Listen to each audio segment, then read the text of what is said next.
छात्रों, आज की 10वीं कक्षा की हिंदी तासिका में आप सभी का स्वागत है। आज हम अगला पाठ महिला आश्रम यह सीखने जा रहे हैं। इस पाठ की विधा है पत्र, यानी कि यह एक पाठ पत्रात्मक पाठ है। इसके लेखक हैं काका कालेलकर जी। अब इनका परिचय हम देखेंगे। काका कालेलकर जी का जन्म सन 1885 में महाराष्ट्र के सातारा जिले में हुआ। इनका पूरा नाम दत्तात्रेय बालकृष्ण कालेलकर था। ये गांधीवादी, स्वतंत्रता सेनानी, शिक्षाविद, पत्रकार, उच्च कोटि के विचारक और लेखक थे। मराठी, संस्कृत, हिंदी, गुजराती, बांग्ला और अंग्रेजी भाषाओं पर इनका समान अधिकार था। यह एक सशक्त लेखक थे। किसी भी सुंदर दृश्य का वर्णन अथवा कठिन समस्या का सुगम विश्लेषण करना इनके लिए बेहद सहज और सरल था। इन्होंने राजभाषा हिंदी के प्रचार प्रसार के लिए विशेष योगदान दिया है। इनकी प्रमुख कृतियाँ हिंदी राष्ट्रीय शिक्षा के आदर्शों का विकास, जीवन संस्कृति की बुनियाद, नक्षत्रमाला, स्मरण यात्रा, धर्मोदय आदि आत्मचरित्र हैं। यह इस पाठ के शब्दार्थ हैं। इसे आप पॉज करके देख सकते हैं और समझ सकते हैं। तो चलिए हम अब पाठ की शुरुआत करते हैं। यह पाठ की विधा है पत्र। पत्र लिखना और पढ़ना सबको बहुत अच्छा लगता है। हम पत्रों में बहुत सी घटनाएं, भावनाएं चिट्ठियों में हम लिख सकते हैं। आहिस्ता आहिस्ता ये जो पत्र की साहित्य में भी यह विधा आने लगी और लोकप्रिय बन गई। तो देखिए, इस पाठ में जिस आश्रम की कल्पना की है उसके बारे में कुछ ज़्यादा लिखूं तो बहन को सोचने में मदद होगी। अब यहाँ पर ये जो पाठ है इसमें काका कालेलकर जी ने पत्र लिखा है सरोज को, और उन्होंने महिला आश्रम के बारे में यहाँ पर उनकी व्यवस्था, वहाँ के नियम, वहाँ के वातावरण, इसका विस्तृत जो है निर्देश हमें दिया है। इस पत्र द्वारा महिला संबंधी इनके विचार, प्रकृति, प्रेम, सामाजिक लगाव का पता चलता है। लेखक कहते हैं आश्रम यानी होम या घर, उसकी व्यवस्था में या संचालन में किसी पुरुष का संबंध नहीं होना चाहिए। उस आश्रम का विज्ञापन भी अखबार में नहीं दिया जाए। विज्ञापन यानी एडवर्टाइजमेंट, ये भी पेपर में यानी कि अखबार में नहीं दिया जाना चाहिए। आश्रम के लिए पैसे तो सहज मिलेंगे, लेकिन कहीं मांगने नहीं जाना है। जो महिला आएंगी वह अपने खाने पीने की तथा कपड़े लत्ते की व्यवस्था करके ही आए। वह यदि गरीब है तो उसकी सिफारिश करने वाले लोगों को खर्च की पक्की व्यवस्था करनी चाहिए। पूरी पहचान और परिचय के बिना किसी को दाखिल नहीं करना चाहिए। दाखिल हुई कोई भी महिला जब चाहे तब आश्रम छोड़ सकती है। आश्रम को ठीक न लगे तो 1 या 3 महीने का नोटिस देकर किसी को आश्रम से हटा सकते हैं, लेकिन ऐसा कदम सोचकर लेना होगा। लेखक कहते हैं कि आश्रम किसी एक धर्म से चिपका नहीं होगा। सभी धर्म आश्रम को मान्य होंगे। अतः सामान्य सदाचार, भक्ति तथा सेवा का ही वातावरण आश्रम में रहेगा। आश्रम में स्वावलंबन हो सके उतना ही रखना चाहिए। सादगी का आग्रह होना चाहिए। आरंभ में पढ़ाई या उद्योग की व्यवस्था भले न हो, लेकिन आगे चलकर उपयोगी उद्योग सिखाए जाएं। पढ़ाई भी आसान हो।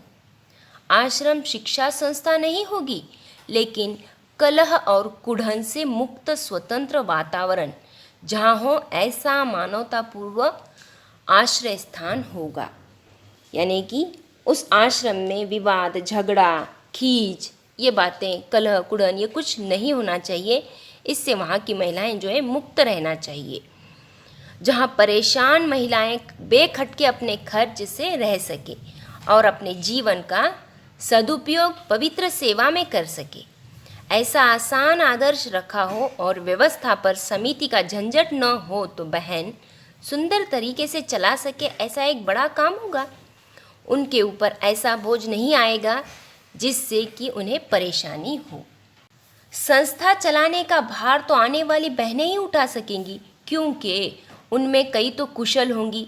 बहन उनको संगीत की, भक्ति की तथा प्रेमयुक्त सलाह की खुराक दें, क्योंकि यहाँ पर जो महिलाएं आएंगी वो जो है कुढ़न भरे वातावरण से, परेशानी से आने वाली है, तो उन्हें हम यहाँ पर प्रेम युक्त सलाह देंगे। आगे चलकर संस्था की ज़मीन पर छोटे छोटे मकान बनाए जाएंगे, उसमें संस्था के नियम के अधीन रहकर आने वाली महिलाएं 2-2, 4-4 का परिवार चलाएंगी। ऐसी संस्थाएं मैंने देखी हैं, इसलिए जो बिल्कुल संभव है, बहुत ही उपयोगी है, ऐसा ही काम मैंने सूचित किया है। इतने वर्ष के बहन के परिचय के बाद उनकी शक्ति, कुशलता और उनकी मर्यादा का मुझे ख्याल है। प्रत्यक्ष कोई हिस्सा लिए बिना मेरी सलाह और सहारा तो रहेगा ही। आगे जाकर बहन को लगेगा कि उनको तो मात्र निमित्त मात्र होना था। संस्था अपने आप चलेगी। समाज में ऐसी संस्था की अत्यंत आवश्यकता है। उस आवश्यकता में से ही उसका जन्म होगा। मुझे इतना विश्वास न होता तो बहन के लिए ऐसा कुछ मैं सूचित ही नहीं करता। तुम दोनों इस सूचना का प्रार्थना पूर्वक विचार करना, लेकिन जल्दी में कुछ तय न करके यथा समय मुझे उत्तर देना। बहन यदि हाँ कहे तो अभी से आगे का विचार करने लगूंगा। लेखक यहाँ पर बहन सरोज से राय मशवरा ले रहे हैं कि संस्था के लिए यानी कि महिला आश्रम के लिए हमें क्या क्या करना चाहिए, और अगर आपकी अगर सलाह मिल जाए तो हम आगे का काम शुरू करेंगे। इस तरह से लेखक कहते हैं। अगले परिच्छेद में वे कहते हैं, यहाँ सर्दी अच्छी है, फूलों में गुलदाउदी, क्रिजेंथीमम फूल बहार में है, उसकी कलियां महीनों तक खुलती ही नहीं, मानो भारी रहस्य की बात पेट में भर दी हो और होठों को सी कर बैठ गई हो। जब खिलती हैं तब भी एक एक पंखुड़ी करके खिलती हैं। वे टिकते हैं बहुत। अब गुलाब भी खिलने लगे हैं। कोसमस के दिन गए। यह एक प्रकार के फूल हैं। उन्होंने बहुत आनंद दिया। जीनिया का एक पौधा रास्ते के किनारे पर था, जो आए सो उसकी कली तोड़े। फिर मैंने यानी लेखक ने इस बड़े पौधे को वहाँ से निकालकर अपने सिरहाने के पास लगा दिया। फिर इतने सुंदर फूल दिए, इसकी आंखें मानो उत्कटता से बोलती हूँ ऐसी लगती। 2-1 महीने फूल देकर अंत में वह सूख गया। परसों ही मैंने उसे विदा दी। और दूसरे पत्र में यहाँ पर लेखक सरोज से कह रहे हैं कि तुम्हारा 16 से 18 तक लिखा हुआ पत्र आज अभी मिला। इस महीने में मैंने इन तारीखों को पत्र लिखे हैं। तारीख 1, 9, 15 और चौथा आज लिख रहा हूँ। अब तुमको हर सप्ताह मैं लिखूँगा ही। तुम्हारी तबीयत कमज़ोर है, तब तक चिरंजीव रेहाना मुझे पत्र लिखेगी तो चलेगा। मुझे हर सप्ताह एक पत्र मिलना ही चाहिए। लेखक सरोज से हर समय की जानकारी लेना चाहते हैं, हर वक्त की वो पूछताछ करते हैं। आगे कहते हैं, पूज्य बापूजी चाहते हैं तो हिंदू मुस्लिम एकता के लिए मुझे अपनी सारी शक्ति उर्दू सीखने के पीछे खर्च करनी चाहिए। तुमको मैंने एक संदेश भेजा था कि तुम उर्दू लिखना सीखो, लेकिन अब तो मेरा एक ही संदेश है, पूरा आराम लेकर पूरी तरह ठीक हो जाओ। तारों के नक्शे बनाने के लिए कंपास बॉक्स भी मंगा कर रखा है, लेकिन अब तक कुछ हो नहीं पाया है। मैंने अपने फूल के गमले अपने पास से निकाल दिए हैं, सादे क्रोटन को ही वहाँ पर रहने दिया है। इस तरह से इस महिला आश्रम पाठ में लेखक ने 2 पत्र दिए हैं। दोनों पत्र लेखक द्वारा सरोज को लिखे गए हैं। इन पत्रों के द्वारा उन्होंने महिला आश्रम की स्थापना के लिए सरोज का मार्गदर्शन किया है। उन्होंने बहुत ही सरल स्पष्ट शब्दों में आश्रम के नियमों से सरोज को परिचित कराया है। उनके अनुसार महिला आश्रम के लिए किसी से पैसे मांगने की ज़रूरत नहीं है। जब किसी एक धर्म से जुड़ा नहीं होना चाहिए। आश्रम जो है सभी धर्मों के लिए खुला होना चाहिए।